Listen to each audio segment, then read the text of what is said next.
Hello मेरे foodies, cookie पर बितरानी में आप सभी का स्वागत है।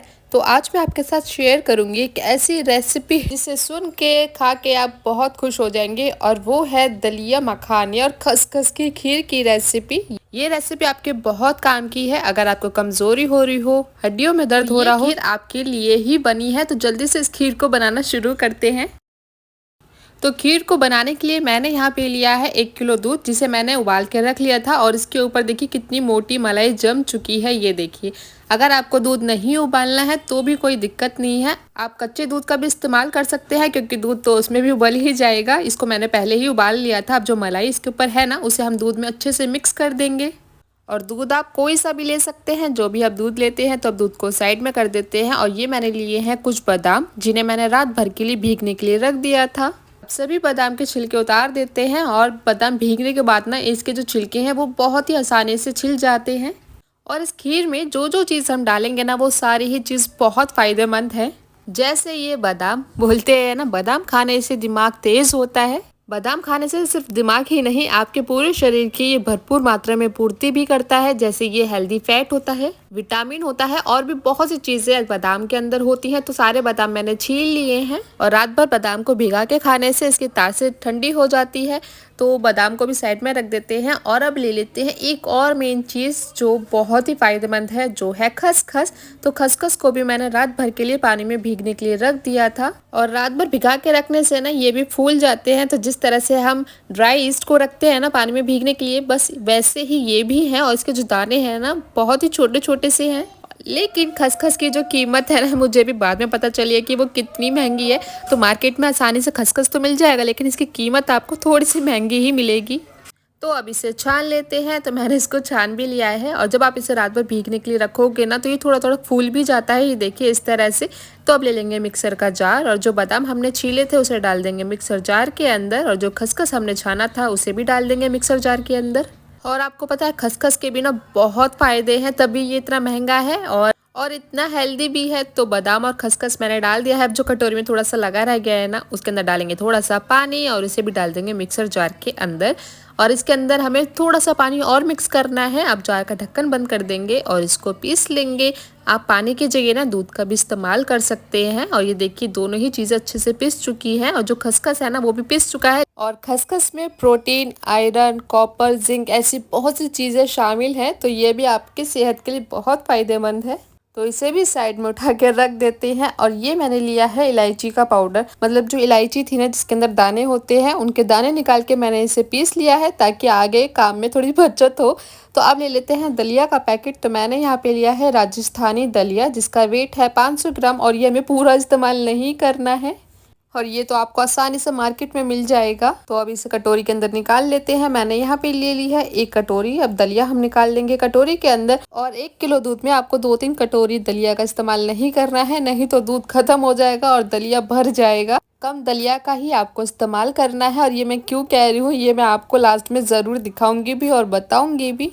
तो दलिया के भी इतने छोटे छोटे टुकड़े होते हैं, जो बनने में थोड़ा सा समय लेते हैं। तो जो पैकेट को हमने खोला है, अब अगर आपके पास रबड़ नहीं है, पॉलिथीन में भी बंद करके नहीं रखना है, कहीं फैल ना जाए या कुछ हो ना जाए इसको।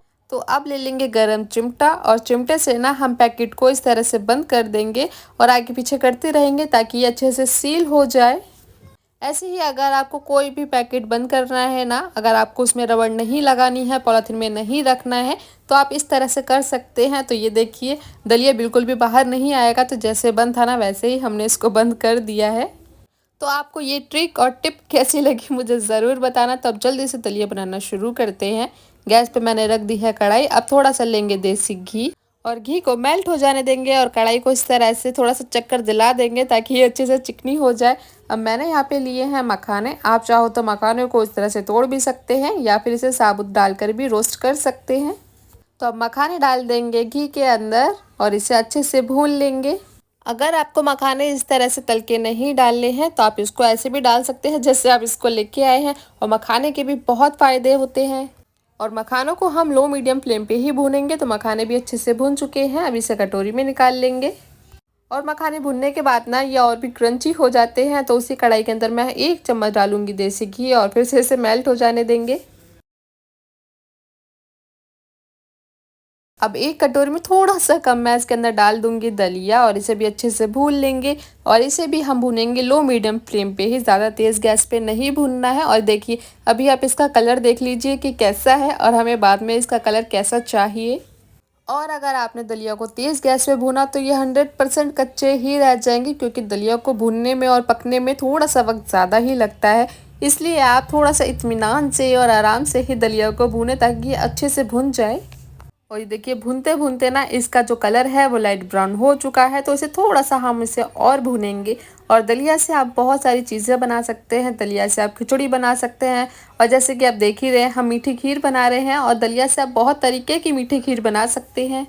और दलिया भी खाने में बहुत फ़ायदेमंद होता है। जिस तरह से ओट्स होते हैं ना, बस दलिया भी वैसे ही खाने में बहुत फ़ायदेमंद होता है। तो ये दलिया भी अच्छे से भुन चुका है। अब इसे ज़्यादा नहीं भुनना है, नहीं तो ये जल जल के काला हो जाएगा।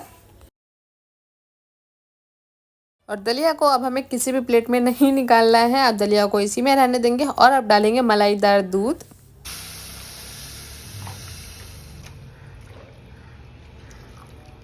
तो सारा दूध मैंने दलिया में डाल दिया है। अब इसे अच्छे से मिक्स कर देंगे। और जो बादाम और खसखस का पेस्ट हमने बनाया है और जो बाकी की चीज़ें हैं उसे हम थोड़ा रुक के ही डालेंगे। पहले जो दलिया है उसे अच्छे से दूध में पकने देंगे। और ये देखिए जो दूध के ऊपर मलाई थी ना, उसकी वजह से इस दूध के ऊपर घी घी आ चुका है।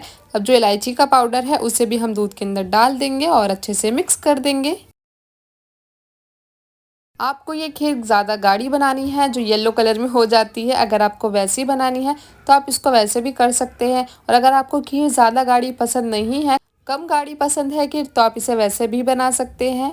अब गैस का जो फ्लेम है उसे लो कर देंगे और खीर को धीमी आंच पे ही पकने देंगे। और अगर आप मेरे चैनल पर नए हैं तो चैनल को सब्सक्राइब करना बिल्कुल भी मत भूलना, ताकि ऐसे ही इजी, अमेजिंग और टेस्टी सी रेसिपी आपको देखने को मिले। अब डाल देंगे बादाम और खसखस को जो हमने पीसा था, अब उसे दलिया के साथ मिक्स कर देंगे। अगर आप रात में खसखस और बादाम भिगाना भूल गए हो ना, और ये सोच रहे हो अरे यार हमें तो कल इसकी खीर बनानी थी और हम इसे भिगाना भूल गए, तो टेंशन लेने की कोई ज़रूरत नहीं है। आप इसको 1 से 1.5 घंटे के लिए ना गुनगुने पानी में भी भीगने के लिए रख दीजिए, तब भी ये अच्छे से फूल जाएंगे और भीग जाएंगे। और अब मैं आपको बताती भी हूँ और दिखाती भी हूँ कि मैंने आपको दलिया कम डालने को क्यों बोला था। और ये देखिए, मतलब मैंने सिर्फ एक कटोरी में थोड़ा सा कम था दलिया, उतना ही इस्तेमाल किया था। और ये फूलने के बाद ऐसा लग रहा है कि मैंने 3 से 4 कटोरी इसके अंदर दलिया का इस्तेमाल किया है। और ये आपको कोई भी नहीं बताएगा, जो मैं आपको सही सही चीज़ इस वीडियोज़ में बताती हूँ, अपनी सारी रेसिपीज़ में बताती हूँ। तो अगर आप ये खीर बना रहे हो या फिर कोई भी दलिया की चीज़ बना रहे हो तो दलिया कम ही इस्तेमाल करना, क्योंकि दलिया पकते पकते पकते पकते फूल जाता है और वो ज़्यादा हो जाता है, जैसे कि आप इस खीर के अंदर भी देख रहे हो। अब मैं यहाँ पे डालूंगी बादाम, पिस्ता, इलायची और केसर का पाउडर। अगर आपको पाउडर का इस्तेमाल नहीं करना है तो आप इसके अंदर ड्राई फ्रूट्स काट के भी डाल सकते हैं। और पिस्ता और इलायची जो है वो एकदम पाउडर में नहीं है, इसके अंदर छोटे छोटे टुकड़े पड़े हुए हैं। और मैंने ये पाउडर लिया है 2 चम्मच। अब खीर को मीठा करने के लिए मैं इस्तेमाल कर रही हूँ चीनी का, जो मैंने ली है 5 चम्मच चीनी। आप अपने हिसाब से कम ज़्यादा कर सकते हैं। अब डालेंगे रोस्ट किए हुए मखाने, और जब आप इसे रोस्ट करोगे ना तो देखिए इस तरह से क्रंची हो जाते हैं और आसानी से टूट भी जाते हैं। अब इसे डाल देंगे दूध में और इसे भी अच्छे से मिक्स कर देंगे। अगर आपको चीनी का इस्तेमाल नहीं करना है तो आप चीनी की जगह मिश्री का भी इस्तेमाल कर सकते हैं। बस 5 मिनट के लिए हमें इस खीर को और पकाना है, क्योंकि जो हमने चीनी इसके अंदर डाली है वो अच्छे से मेल्ट हो जाए, तब तक इस खीर को पकने देते हैं। और इस खीर को हम लो फ्लेम पे ऐसे ही छोड़ देंगे। तो अब उस चम्मच से तो मैं आपको नहीं दिखा सकती थी, तो मैंने दूसरी चम्मच ली है। और ये देखिए मैं खीर को यहीं तक पकाऊंगी, ना ही तो ये ज़्यादा गाढ़ी है और ना ही ज़्यादा पतली है। अगर आपने ये खीर अभी गाढ़ी कर दी तो ठंडी होने के बाद ये और भी ज़्यादा गाढ़ी हो जाएगी। इसलिए इस खीर को हम यहीं तक पकाएंगे, क्योंकि ग्रेवी वाली चीज़ चाहे जो भी हो, चाहे वो सब्जी हो या फिर खीर हो, वो अपने आप ही ठंडा होने के बाद गाढ़ी हो जाएगी। तो गैस को बंद कर देंगे और इसे निकाल लेंगे एक बर्तन में। तो ये लीजिए, ताकत वाली खीर बनकर तैयार हो चुकी है। अगर आपको कमज़ोरी महसूस हो रही हो, हड्डियों में दर्द हो रहा हो, तो कुछ दिनों तक आप ये खीर ज़रूर खाएं। इस खीर को बनने में भले ही ज़्यादा टाइम लगता हो, लेकिन ये आपके शरीर के लिए बहुत ही फ़ायदेमंद है। तो देर किस बात की है, एक बार आप भी ये खीर ज़रूर ट्राई करना और इसका फीडबैक मेरे साथ ज़रूर शेयर करना। अगर आपको मेरी ये रेसिपी पसंद आई हो तो वीडियो को लाइक, चैनल को सब्सक्राइब और कमेंट मुझे ज़रूर बताना कि आपको मेरी ये रेसिपी कैसी लगी। अब मैं आपको मिलूँगी एक नई रेसिपी के साथ, तब तक के लिए आप अपना ध्यान रखिए, मुझे ऐसे ही प्यार करते रहिए। Take care, bye bye.